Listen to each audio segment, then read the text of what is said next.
Hello, my dear students of class 10th and 12th. This is Computer Concepts A.K. Pandey. Welcome to my YouTube channel. आपके terminal 1 exam बिल्कुल नज़दीक आते जा रहे हैं, एक एक दिन माइनस होता जा रहा है। इसके चलते CBSE ने आज ही एक नोटिफिकेशन जारी किया जिसके तहत उसने OMR शीट का जो स्ट्रक्चर है वो रिलीज़ किया है। कैसे OMR शीट में आप डिटेल भरेंगे, अपना रोल नंबर कैसे भरेंगे, वर्ड्स में कैसे भरेंगे, फादर नेम, मदर और अपना नाम, अपने विद्यालय का नाम, all these things have been described in very formatted way. तो आपको इस सर्कुलर में सारे पॉइंट वाइज जो है ये चीज़ें एक्सप्लेन की गई हैं। हम लोग सर्कुलर देखेंगे और उसमें एक एक पॉइंट देखेंगे कि किस तरह से OMR शीट को हमें फिलअप करना है। ऑब्जेक्टिव टाइप क्वेश्चन हर सब्जेक्ट में इस बार है। टर्मिनल 1 में MCQ टाइप 4 ऑप्शन हैं, चारों ऑप्शन में कैसे आपको फिलअप करना है, कैसे आपको डार्क करना है, क्या चीज़ एक्स्ट्रा दी गई है इस OMR शीट में, और इसे हमें बखूबी अच्छी तरह से फिलअप करना होगा, बड़े ध्यान से फिलअप करना होगा जिससे कोई त्रुटियां ना हो, कोई गलतियां ना हो। और आप जो चाहते हैं, जिस क्वेश्चन का जो भी आंसर आप सेलेक्ट करना चाहते हैं वही आंसर डार्क हो और आपको अप्रोप्रिएट स्कोर मिल सके।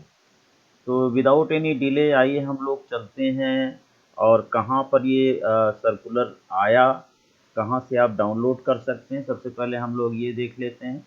ये यहाँ पर हम लोग लिखेंगे cbsc.gov.in, एंटर कर देंगे। यहाँ पर मेन वेबसाइट पर आप चले जाएंगे।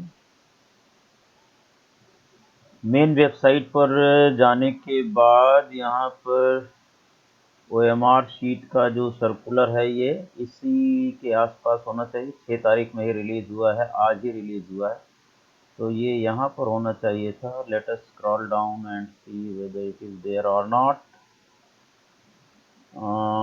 तो ये सर्कुलर यहाँ से आप ढूंढ करके इस पर क्लिक कर देंगे ऑप्शन पर और सर्कुलर खुल जाएगा, डाउनलोड कर सकेंगे। अभी ये यहाँ पर दिख नहीं रहा है सर्कुलर, इधर उधर लेफ्ट राइट हो गया होगा। हमने पहले से, इस पर आप क्लिक कर देंगे जहाँ पर ये सर्कुलर है, इस पर क्लिक करते ही जिस तरह से ये पेज खुल रहा है इसी तरह से आपका वो सर्कुलर का पेज खुल जाएगा। हालांकि मैंने इस सर्कुलर को पहले ही डाउनलोड कर लिया है। आइए हम लोग चलते हैं सर्कुलर पर, और मैं वीडियो के डिस्क्रिप्शन बॉक्स में इस सर्कुलर का लिंक डाल दूंगा जिससे आपको ये सर्कुलर वेबसाइट से भी डाउनलोड कर सकेंगे। और मेरे ये सर्कुलर जो है मेरे वीडियो के डिस्क्रिप्शन बॉक्स में लिंक पर आप क्लिक करेंगे, डायरेक्ट CBSE की साइट पर ट्रांसफ़र होकर के वहाँ से आप PDF डाउनलोड कर सकेंगे। तो जी हाँ, ये सर्कुलर है आपका 6/11/2021 का। प्रिंसिपल्स के नाम, demystifying OMR to be used in term 1 examination regarding. और इसी नाम से वहाँ पर हेडिंग आपको मिलनी चाहिए थी। I don't know, it is missing right now but it was earlier. No problem, हम लोग यहाँ से प्रोसीड कर सकते हैं। As you are aware of that, CBSE will be using OMR for the first time for assessment of both classes 10th and 12th in term 1 examination. Hence, there is a need that all the students appearing in term 1 examination and the school sponsoring these students should have complete knowledge about the OMR. इसके बारे में आपको अच्छी तरह से सोच समझ लेना है, अच्छी तरह से जानकारी प्राप्त कर लेना है जिससे एग्ज़ाम के टाइम में आप कोई गलती ना करें। तो आइए हम लोग एक एक करके OMR शीट में जो इन्फॉर्मेशन प्रोवाइडेड है उसे देखते हैं क्या है। A sample copy of OMR is included with this letter. इस लेटर के साथ एक सैम्पल कॉपी इन्होंने इंक्लोज कर रखा है। Detail of the candidate will be pre filled in the OMR sheet में कैंडिडेट का डिटेल पहले से ही फिलअप किया गया होगा। Candidates will be pre filled in the OMR। ध्यान से देखिए, ये आपका OMR है, यहाँ से आप देख सकते हैं OMR शीट ये रही। ये चीज़ें आपकी पहले से फिलअप रहेंगी, वर्ड्स में भी रोल नंबर फिलअप रहेगा, ये डेट वगैरह सब जो है कह रहे हैं ये प्री फिल्ड रहेगा, इनका ये कहना है। ठीक है, अगला पॉइंट है detail of candidates will be pre filled in OMR। Okay, ठीक है। Candidate has to write a question paper code in the upper right corner in the space provided for the same. Question paper code will be written on the question paper. ध्यान से देख लीजिए, right top corner में आपको इसका question paper code लिखना है। कहाँ पर लिखना है कोड, आप यहाँ से देख सकते हैं। मैं अगर इसे हाईलाइट कर देता हूँ, ये आपका क्वेश्चन पेपर का कोड लिखना है यहाँ पर, ठीक है। और ये कहाँ से मिलेगा, जो आपको क्वेश्चन पेपर मिलेगा उसमें ये लिखा रहेगा code, the same code has to be copied over here, right. Let us see what is another point. यहाँ से आप देखिए चौथा पॉइंट, ये हो गया। चौथा पॉइंट है कैंडिडेट हैज टू, कैंडिडेट, ये पॉइंट चौथा है आपका।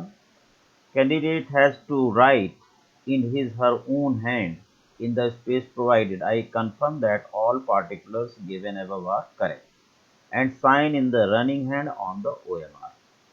तो आइए इसको हम देख लेते हैं, कहाँ पर है ये, कहाँ पर आपको लिखना है, यहाँ पर इसके बॉटम में I confirm that all particulars given above are correct. क्योंकि पहले से फिलअप किया गया है तो आपको ये डिक्लेयर करना पड़ेगा अपने हाथों से कि I confirm that all particulars given above are correct. यहाँ पर आपको लिखना पड़ेगा, then your candidate signature in running hand has to be done over here, right. तो दिस इज द पॉइंट। इसके बाद आप देखें पांचवा पॉइंट क्या कहता है, ओनली ब्लू ब्लैक, यहाँ से देखो, only blue black ballpoint pen is to be used for filling desired information and for giving responses। ध्यान से देख लें, ब्लू और ब्लैक बॉल पॉइंट पेन से आपको इन जो सर्कल्स हैं वो डार्क करना है, ठीक है। Use of pencil is strictly prohibited, ये लाइन आप ध्यान से देख लें। Use of pencil is strictly prohibited, pencil का इस्तेमाल बिल्कुल नहीं करना है। If it is found that the candidate has used the pencil for filling OMR, this will be considered as use of unfair means and action will be taken against the candidate as per unfair means rule। ध्यान से ये छठा point very very important, इसे आप देख लीजिए। Pencil से बिल्कुल नहीं फिलअप करना है OMR शीट, नहीं तो ये अनफेयर मीन्स माना जाएगा और स्ट्रिक्ट एक्शन लिया जाएगा उस बच्चे के अगेंस्ट, ठीक है। अब यहाँ देखें, following are important features of the OMR।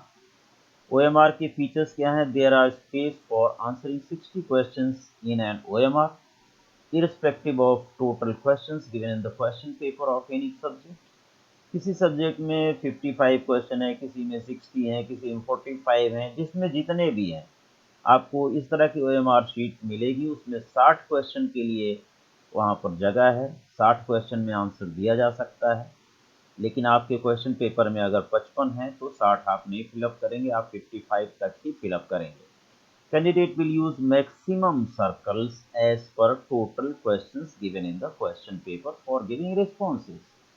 आपके पेपर में अगर 55 क्वेश्चन हैं तो आप केवल 55 क्वेश्चन तक ही जाएंगे, 60 क्वेश्चन तक आपको फिलअप करने की कोई ज़रूरत नहीं है। This should be only in serial, और ये सीरियल में चलेगा question 1 2 3 4 5 and so on up to 55। आपके 45 हैं, आप 45 फिलअप करेंगे। किसी सब्जेक्ट में आपके 60 हैं तो आप 60 फिलअप करेंगे, ठीक है। Answers given after the maximum question number will not be evaluated. आपके पेपर में 45 क्वेश्चन हैं तो आप 46, 47, 48 पर ना जाएं, ठीक है। कहने का मतलब ये है, meaning thereby if there are 45 question in some question paper and the candidate is changing question number 46 in OMR, ठीक है। अगर आपके क्वेश्चन पेपर में 45 क्वेश्चन हैं और आप 46वें क्वेश्चन पर जाकर कुछ उसमें चेंजेस कर रहे हैं, कुछ लिख रहे हैं, इन सर्कल को डार्क कर रहे हैं, है ना, writing the question as 45 and then giving the answer. आप 46वें क्वेश्चन को जाकर के लिख रहे हैं क्वेश्चन नंबर 45, 47वें क्वेश्चन को जाकर के लिख रहे हैं, वहाँ पर ओवरराइट कर रहे हैं क्वेश्चन नंबर 45 और उसको सर्कल को डार्क कर रहे हैं, तो ये बिल्कुल कंसीडर नहीं किया जाएगा। वो क्वेश्चन, ऐसे क्वेश्चन आपको बिल्कुल इवेल्युएट नहीं किए जाएंगे, आपको बाउंड्री क्रॉस नहीं करनी। आपके तो क्वेश्चन पेपर में 45 क्वेश्चंस हैं, तो you should have the limit to attempt all questions up to 45 only. OMR sheet में आप 45वें क्वेश्चन के बियॉन्ड 46वां और 47वां और आगे के क्वेश्चंस में सर्कल को डार्क नहीं करेंगे या किसी भी उसमें क्वेश्चन का क्वेश्चन नंबर नहीं बदलेंगे। ये आपको याद रखना, नहीं तो आपका आंसर शीट इवेल्युएट, वो क्वेश्चन इवेल्युएट नहीं किया जाएगा। इसका तीसरा पॉइंट कहता है, यानी देखिए आप एक बार मैं आपको ओएमआर शीट दिखा देता हूँ, ध्यान से देख लीजिए। देखिए यहाँ पर 60 क्वेश्चन, 60th क्वेश्चन, ये 60वां क्वेश्चन है आपका। अगर 45 क्वेश्चन है टोटल, तो आप 45 तक ही जाएंगे, 46 पर नहीं जाएंगे, आपका यहीं पर ओवर हो जाएगा। जिसके में 55 क्वेश्चन है वो क्वेश्चन नंबर 55 तक जाएगा, यानी क्वेश्चन नंबर 55 यहाँ पर है, यहाँ तक आप जाएंगे। ठीक है, 45 क्वेश्चन है तो आप यहाँ तक जाएंगे। इसके बियॉन्ड ये नहीं है कि इस 46 को आप 45 कर दीजिए या 47 को 46 कर दीजिए, ये सब आप नहीं कर सकते हैं, अदरवाइज वो इवेल्युएट नहीं किया जाएगा। I think it is clear to all of you. आइए अगला पॉइंट हम लोग देखते हैं। For giving a response 4 circles A B C D are given in front of each question in a row. एक रो में 4 ऑप्शन दिए हैं, ए बी सी डी, ठीक है, हर क्वेश्चन के against. Candidates once confident about the correctness of reply should darken the circle with a pen, black या blue ball point pen से आपको उस सर्कल को डार्क करना है। If you are very much sure कि मेरा इस क्वेश्चन का बी पार्ट सही है, तो बी के अगेंस्ट जो सर्कल बना हुआ है, कहने का मतलब है यहाँ पर 5वें क्वेश्चन में बी है, तो बी के अगेंस्ट ये जो सर्कल है बी में, इसे आप डार्क कर देंगे और ये जो बॉक्स यहाँ पर सामने दिख रहा है, यहाँ पर जा कर के बी लिख देंगे। ठीक है, कि बी पार्ट इसका बिल्कुल सही है। अभी अगले पॉइंट में ये डिस्क्राइब किया गया है कि आपको बॉक्स में क्या लिखना है, कैसे लिखना है। अब चौथा पॉइंट है कि after 4 circles are over, 4 circle खत्म होने के जस्ट बाद एक बॉक्स दिया गया है in the same row. Candidate have to write the correct option in this box also. आपको उस बॉक्स में भी जो करेक्ट ऑप्शन जिसका सर्कल आपने डार्क किया है, ए बी सी या डी में से, उस बॉक्स में आपको उसे लिखना भी है। अभी मैंने बताया यहाँ पर, मान लीजिए दूसरे प्रश्न का आप बी डार्क करते हो, चलिए मैं डार्क करके आपको बताता हूँ। मैं इसे डार्क कर देता हूँ ब्लैक कलर से, ठीक है, ओके। तो दूसरे प्रश्न का मैंने मान लीजिए कि ये बी वाला जो है, इसको मैं अच्छी तरह से ऐसे डार्क कर देता हूँ, इसमें कहीं स्पेस ना दिखे, आपका वाइट ना दिखे, ये बिल्कुल ब्लैक कर देना है जैसे मैं कर रहा हूँ। ठीक है, बराबर से ब्लैक कर देंगे आप। अब ये मैं माउस से कर रहा हूँ तो थोड़ा सा हो सकता है हिल रहा। आपने ये डार्क कर दिया, डार्क करने के बाद यहाँ पर आकर के इसके अगेंस्ट आपको बी लिखना पड़ेगा, यानी कि you have to write B over here आपको बी लिखना पड़ेगा। ठीक है, मैं रेड से लिख रहा हूँ, बट आपको अपनी उसी पेन से जिससे आपने डार्क किया है, उसी से आपको ये ब्लैक कलर से बी करना पड़ेगा। यहाँ बी आपने लिख दिया, सेकंड क्वेश्चन का बी पार्ट सही है इसका मतलब। ठीक है, आइए अब हम लोग चलते हैं ऊपर। नेक्स्ट पॉइंट है आपका, इन्होंने कहा कि बॉक्स है, बॉक्स में आपको आपने ए बी सी डी में से जो भी आपका करेक्ट सर्कल को जो डार्क किया था, वही आपको वही पार्ट वहां पर लिख देना है। After the box again a circle is given ahead of box where in the question number is also written inside the circle. आगे आप देखेंगे उसके तो एक आपको क्वेश्चन नंबर का एक सर्कल और मिलेगा। देखिए यहाँ पर दूसरे में आ जाइए, एक सर्कल में 2 और लिखा है, यहाँ भी क्वेश्चन नंबर 2 है, यहाँ पर एक सर्कल में 2 दिया हुआ है। ठीक है, इसमें क्या कह रहा है, कह रहा है कि अगर आप इस क्वेश्चन नंबर 2 को अटेम्प्ट नहीं करते हैं, तो आप जो अटेम्प्ट नहीं किए हैं उस सर्कल को डार्क करें।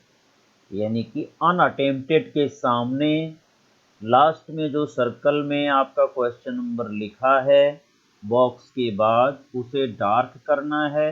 और कब डार्क करना है? अगर आप उस क्वेश्चन को अटेम्प्ट नहीं कर रहे हैं तो। ध्यान से सुन लीजिए। Again, the circle is given ahead of the box wherein the question number is also written inside the circle. This circle is to be darkened by the candidate if they have not attempted this question. Okay, fine. चलिए, तो ये हो गई बात। इसके बाद अब मैं छठा पॉइंट यहाँ से देखते हैं। Candidates are advised that first of all they should mark the response by darkening the circle. पहले वो सर्कल को डार्क कर लें। If they fully satisfied, then they should write the response in the box. सबसे पहले आप circle को dark करें।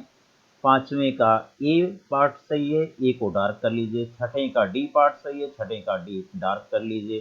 ठीक है, पहला काम ये कर लेना। उसके बाद आप उसी पेन से क्या करेंगे, उसके सामने जो बॉक्स है उसमें उस पार्ट का नाम लिखेंगे। ठीक है, purpose of giving a box is only that if any candidate wishes to change the response the same can be written in the box. अब ध्यान से सुनिए। मान लीजिए कि आपने सर्कल का पार्ट भी डार्क कर लिया, लेकिन बाद में आपको पता चला नहीं इसका आंसर तो सी होना चाहिए। तो ये थोड़ी है कि आप बी और सी दोनों को डार्क करेंगे। अब आप सामने जो बॉक्स लिखा है वहां जाके सी लिख दीजिए तो वो चल जाएगा।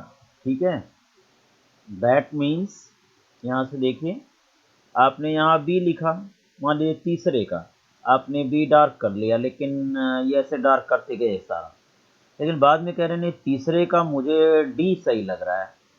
तो अब बी डार्क को तो आप मिटा सकते नहीं, मिटाना भी नहीं है आपको, इसको एज इट इज रखना है, क्रॉस भी नहीं करना है, और यहाँ जा करके डी लिख देना है आपको। सामने जो है बॉक्स में डी लिख दोगे तो इससे फाइनल आंसर आपका डी माना जाएगा, बेशक आपने बी को डार्क किया हुआ है। ओके लेकिन सभी क्वेश्चन में ऐसा ना करें, आप पहले श्योर हो जाएं कौन सा हमें डार्क करना है, कौन सा करेक्ट है, तभी आप डार्क करें तो बेटर रहेगा। लेकिन सीबीएसई ने इस बार ये ऑप्शन दिया हुआ, मान लो आपने बी डार्क कर दिया बट बाद में आपको लगता है कि नहीं इसका आंसर डी होना चाहिए, तो ये बॉक्स लास्ट के लिए रखिए, इसमें डी बाद में आप लिख सकते हैं। सीबीएसई ये भी कह रहा है आपको। ठीक है The same can be written in the box. Seventh point is, even if the candidate is satisfied with darkening the circle, अगर आप संतुष्ट भी हैं कि मैंने इसका पार्ट सी या डी डार्क किया है, तो this response has to be written in the box also, तो वो रिस्पॉन्स आपको बॉक्स में भी लिखना है। Candidate have to reply both in the circle and in the box. ध्यान से सुन लीजिए, जैसे अभी मैंने किया था, 2 का बी डार्क किया था, उसको सर्कल में बी भी लिख दिया था, बॉक्स में मैंने बी लिख दिया था। तो दोनों काम आपको करना है। अगर आप if you are very much sure about correct option आपने डार्क किया है तो सेम ऑप्शन आपको बॉक्स में भी लिखना पड़ेगा। आठवां, reply written in the box will be treated final. Very very important point it is. ध्यान से देखें, जो आपने बॉक्स में लिख दिया वो फाइनल हो गया। ठीक है, बेशक आपका सर्कल कोई और डार्क किया हुआ है, लेकिन बॉक्स में आपने कुछ और लिख दिया ए बी सी डी में से, तो जो आपने बॉक्स में लिखा है that is the final answer treated by the evaluator, right. Ninth point, if the box, इसका भी मैं आपको एक एग्जांपल दे दूं। सपोज कीजिए यहाँ पर आपने नाइन्थ में कौन सा डार्क कर दिया, ध्यान से देखिए। नाइन्थ वाले में आपने डार्क किया ए, चलिए ए को मैंने डार्क कर दिया। इसे पूरा फिलअप करना, ये मेरा बाहर चला जा रहा है क्योंकि मैं माउस से कर रहा हूँ, और कंप्लीटली सर्कल के अंदर ही आपको डार्क करना है, इधर उधर नहीं जाना चाहिए ज़्यादा। और मुझे बाद में लगता है कि नहीं भाई ये तो मैंने गलत कर दिया, ये नहीं होना चाहिए था, मेरा तो आंसर होना चाहिए था सपोज कीजिए आपका आंसर चाहिए था इसमें कौन सा? डी। तो मैं यहाँ पर भाई डी लिख दूंगा, ठीक है, यहाँ पर मैं सिंपली डी लिख दूंगा ऑप्शन। डार्क मैंने ए किया है, लेकिन बाद में मुझे लगा कि डी वाला सही है, तो मैं डी को डार्क ना करके मैं यहाँ पर आंसर में डी कर दूंगा। अब ए और डी दोनों डार्क करने की आपको जरूरत नहीं है, एक आपने डार्क कर दिया, छोड़ दीजिए, कोई बात नहीं। फाइनली आप यहाँ पर डी लिख दीजिए, करेक्ट। सो ये कहता है सीबीएसई, ऐसा कभी कभी हो सकता है। तो जो यहाँ पर आपने बॉक्स में आंसर्स दे रहे हैं वही आंसर आपके सही माने जाएंगे। इस तरह से स्क्वायर नहीं बनाना है, सिंपली बी लिखना है। ये तो इसमें जो टूल है टेक्स्ट बॉक्स का उसमें स्क्वायर बन जाता है, तो यहाँ पर सिंपली डी लिखना है। मुझे लगता है आपको साथ के साथ ये चीज़ें क्लियर हो रही होंगी। Sorry. 10th point is, if the response is given in the box and the circle is left blank, आपने रिस्पॉन्स बॉक्स में दे दिया, पार्ट डी सही है, सर्कल जो है आपने डार्क नहीं किया, तो it will be considered that the question has been attempted by the candidate. Box वाला आंसर आपका ले लिया जाएगा, ये समझा जाएगा कि आपने बॉक्स में जो लिखा है वही आंसर करेक्ट है। पार्ट सी आपने लिख दिया बॉक्स में, सर्कल सी डार्क नहीं किया, तो कोई बात नहीं, वो चल जाएगा, लेकिन बॉक्स में लिखा होना मस्ट है। इससे पता चलेगा कि आपने ये क्वेश्चन अटेम्प्ट किया है, इसका part C correct. 11th point, if all three, that is circle, चारों circle, box and last circle are left blank. चारों सर्कल आपने डार्क नहीं किया, बॉक्स में कुछ नहीं लिखा, लास्ट सर्कल भी आपने डार्क नहीं किया, सारा ब्लैंक है किसी रो का, तो ये कंसीडर किया जाएगा कि आपने उस क्वेश्चन को अटेम्प्ट नहीं किया है, ठीक है। यानी कि इस तरह की जो सिचुएशन होगी, जैसे 45 क्वेश्चन, ना तो ये चारों में से कुछ डार्क है, ना यहाँ आपने कुछ लिखा है, ना इसके सामने आपने इस 45 पर डार्क किया है, तो इसका मतलब इस क्वेश्चन को आपने बिल्कुल अटेम्प्ट नहीं किया है। और अगर मान लीजिए 45 को डार्क किया है, ये वाला 45 के सामने यहाँ पर आपने डार्क किया है, इसका मतलब कि आपने 45 अटेम्प्ट नहीं किया है, ठीक है। आपने 45 के चारों सर्कल डार्क नहीं किए, लेकिन यहाँ पर सी लिख दिया है, इसका मतलब 45 का आंसर सी इवेल्युएट किया जाएगा। आपने 45 के सामने सी डार्क किया है, लेकिन बॉक्स में कुछ नहीं लिखा है, तब क्या होगा? प्रश्न ये है, इसका क्लेरिफिकेशन हम देखते हैं कि कुछ यहाँ से है कि नहीं। और that will be considered, I think. अगर आपने बॉक्स डार्क कर दिया है, लेकिन सॉरी, सर्कल डार्क किया है लेकिन बॉक्स में लिखना भूल गए, तो इसमें कोई पॉइंट दिख नहीं रहा है। If any candidate wishes to change this, box is empty नहीं, इस पर सीबीएसई ने कोई विशेष टिप्पणी नहीं की है। तो मुझे लगता है कि जो आपने सर्कल डार्क किया है उसके अगेंस्ट बॉक्स में लिखना मस्ट है। बॉक्स सारा एक बार आप चेक कर लेना जरूर, ठीक है। जो इंस्ट्रक्शन दिया जा रहा है पहले से, उसे ही आप फॉलो कीजिए। तो इसका मेरा एडवाइस है कि आप सर्कल डार्क करने के बाद में आप बॉक्स में देख लें कि मैंने बॉक्स में उस पार्ट का नाम लिख दिया है कि नहीं लिखा। You have to ensure it. Schools will download the OMR, ये स्कूल्स के लिए है, in advance as per the schedule given in guidelines to be provided by CBSE shortly. Central superintendent will keep OMR safely under lock and key after downloading and will be used only on the day of examination after affixing facsimile stamp on the center of the central superintendent. Central superintendent जो principal है school का, उसके लिए ये दोनों लाइनें हैं, आपके लिए नहीं है। Schools are requested that based on information provided by CBSE, practice session may be organized for the students. Prior to the practice sessions, teachers must also get acquainted themselves well with the OMR. तो ये teachers को और students को ये अच्छी तरह से पता होना चाहिए OMR में कैसे फिलअप करना है। यहाँ कुछ तरीके गलत और सही तरीके भी यहाँ दिए गए हैं। देखिए जैसे ये रॉन्ग मेथड है, डार्क किया गया, टिक लगा हुआ है, क्रॉस लगा हुआ है, ऐसा नहीं करना है आपने, बस सिंपली डार्क करना है। ऐसा भी नहीं करना है, ओनली डार्क करना है, ठीक है। Don't do like this, blank ना रह जाए बीच में, कंप्लीट डार्क कीजिए। और ये यहाँ पर ये क्रॉस करने की ज़रूरत नहीं है, दो दो डार्क करने की ज़रूरत नहीं है, सिंपल एक डार्क कीजिए आप, ठीक है। अब जैसे ABCD, सी वाला डार्क करके क्रॉस किया है, इसे बिल्कुल ब्लैंक रखना है ऐसे, ठीक है। ऐसा आधा अधूरा डार्क नहीं करें, कंप्लीट डार्क करें। ऐसे छोटा सा स्क्वायर की तरह डार्क ना करें, कंप्लीट डार्क करें। ये डार्क कंप्लीट किया, लेकिन यहाँ पर दूसरे में इस तरह का रेक्टेंगल जैसा छोटा सा डार्क नहीं करना है आपने, ठीक है। बहुत सोच समझ करके आप अपना पेन चलाइए सर्कल के ऊपर डार्क करने के लिए, राइट। तो ये 4 सर्कल हैं हर क्वेश्चन के अगेंस्ट, ये बॉक्स है आपका, और ये उसके अगेंस्ट एक क्वेश्चन के लिए darken this circle if not attempted. ये वाला जो राइट साइड का क्वेश्चन नंबर 1 जो सर्कल में लिखा है, इसे तब डार्क करें जब ये पूरा क्वेश्चन अटेम्प्ट नहीं किया गया है, तब, ठीक है। बॉक्स में अपना रिस्पॉन्स जरूर लिखें, ये जो बॉक्स है, और उसके बाद इसमें करस्पॉन्डिंग सर्कल को डार्क करें। तो सबसे पहला उसने कहा कि सबसे पहले आप क्वेश्चन वाइज करते जाएं और सर्कल्स को डार्क कर लें।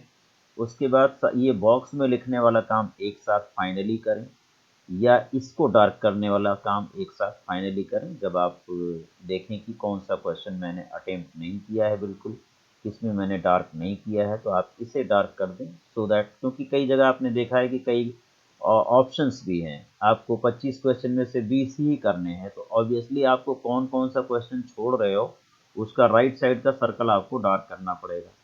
मान लीजिए 1 से 25 तक में आपको ऑप्शंस मिले हैं कि 5 क्वेश्चन छोड़ सकते हैं, तो 5 क्वेश्चन कौन सा आपने छोड़ा है, मान लो 5वां छोड़ा है, तो ये वाला डार्क कर दीजिए। मान लीजिए यहाँ पर आप 11th क्वेश्चन नहीं किया है, तो आप 11th वाला डार्क कर दें। ये राइट साइड का सर्कल, बाकी यहाँ कुछ लिखने की ज़रूरत नहीं है। ये चारों सर्कल में और बॉक्स में कुछ नहीं करना है, राइट साइड का जो राइट मोस्ट सर्कल है इसे आपको डार्क करना है if you are not attempting that question. तो आई थिंक ये आपको क्लियर हो गया होगा। यहाँ पर आप अपने हैंड में, अपनी हैंड राइटिंग में लिखेंगे कि I confirm that all particulars given above are correct, और यहाँ पर अपना रनिंग हैंड में सिग्नेचर करेंगे। बाकी काम इवेल्युएटर्स का, इन्विजिलेटर्स का, कोऑर्डिनेटर और ऑब्जर्वर का है, that will be completed by them. Okay, तो ये है, और ज़्यादातर ये इंफॉर्मेशंस कह रहे हैं OMR शीट में आपकी लिखी लिखाई आएंगी। यहाँ पर सिंपली आपको क्या करना है, क्वेश्चन पेपर का कोड डालना है, जो कि आपको क्वेश्चन पेपर के राइट टॉप कॉर्नर में मिल जाएगा। हर क्वेश्चन पेपर का कोड उसमें लिखा होता है, और टीचर्स भी आपको ये बता देंगे कौन सा कोड यहाँ लिखना है। यहाँ भी आप गलती ना करें, एक बार आप इंश्योर हो जाएं कि मुझे क्या यहाँ लिखना है, तभी उसे प्रॉपरली लिखें। कटिंग ओवर राइटिंग अवॉइड करें, और अच्छे से करें पेपर। और इस पर एक प्रैक्टिस स्कूल ज़रूर कराएगा। इन्हीं शब्दों के साथ ये वीडियो मैं करता हूँ समाप्त, और आपके उज्जवल भविष्य की कामना करता हूँ। आपके एग्ज़ाम में मैं बेस्ट विशेस देना चाहता हूँ। और अगर आप चैनल पर नए हैं तो चैनल को सब्सक्राइब कर लें, जिससे आने वाली जो लेटेस्ट नोटिफिकेशंस हैं, आपके एग्ज़ाम से रिलेटेड, टर्म 1 से रिलेटेड जो CBSE के इंस्ट्रक्शंस हैं, गाइडलाइंस हैं, वो मैं समय समय पर आपको दे सकूं वीडियो के माध्यम से। बहुत बहुत धन्यवाद वीडियो देखने के लिए। Thank you for watching, kindly share and subscribe. Thank you.